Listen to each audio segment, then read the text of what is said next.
മലപ്പുറം കാളികാവിൽ 2.5 വയസ്സുകാരിക്ക് പിതാവിന്റെ മർദ്ദനമെന്ന പരാതി. കുഞ്ഞ് മഞ്ചേരി മെഡിക്കൽ കോളേജിൽ ചികിത്സയിലാണ്. പിതാവിനെതിരെ ജുവനൈൽ ആക്ട് അനുസരിച്ച് കാളികാവ് പോലീസ് കേസെടുത്തിട്ടുണ്ട്. കാളികാവ് ചാഴിയോട്ടിലെ ജുനൈദിനെതിരെയാണ് പോലീസ് കേസെടുത്തത്. വിവരങ്ങളുമായി സോണൽ ചേരുന്നു. സോണൽ, വീണ്ടും മലപ്പുറം കാളികാവിൽ പിഞ്ചുകുഞ്ഞ് മർദ്ദനത്തിന് ഇരയാകുന്നു ഞെട്ടിക്കുന്ന വിവരം അന്വേഷിച്ചപ്പോൾ എന്താണ് മനസ്സിലായത്? പോലീസ് എന്ത് നടപടി സ്വീകരിച്ചു?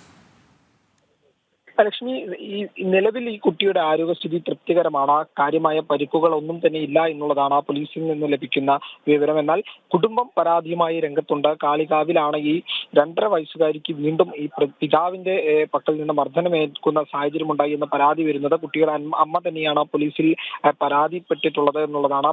ഈ കുട്ടി മഞ്ചേരി മെഡിക്കൽ കോളേജിലാണ് ഇപ്പോൾ ചികിത്സയിലുള്ളത്. കാര്യമായിട്ടുള്ള കുഴപ്പങ്ങളൊന്നും തന്നെയുള്ള ആരോഗ്യസ്ഥിതി തൃപ്തികരമാണ് എന്നുള്ളതാണ് ഈ കുട്ടിയുടെ കേസുമായി ബന്ധപ്പെട്ട പോലീസ് നൽകുന്ന ഒരു വിവരം.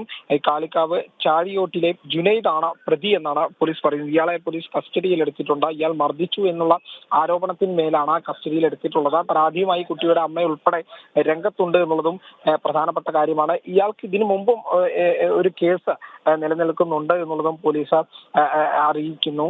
എന്നിരുന്നാലും ഈ സംഭവം ഞെട്ടിക്കുന്നത് തന്നെയാണ്. തുടർച്ചയായിട്ട് ഇത്തരത്തിൽ മലപ്പുറം ജില്ലയിലാണ് രണ്ടാമതും ഇത്തരത്തിൽ 2.5 വയസ്സുകാരിയെ മർദ്ദിക്കുന്ന ഒരു സാഹചര്യം ഉണ്ടായത് എന്നുള്ളതും ഏറ്റവും ആക്ഷേപകരമായി നോക്കി കാണേണ്ടത് തന്നെയാണ്. ലക്ഷ്മി, സോണലാണ് വിവരങ്ങൾ.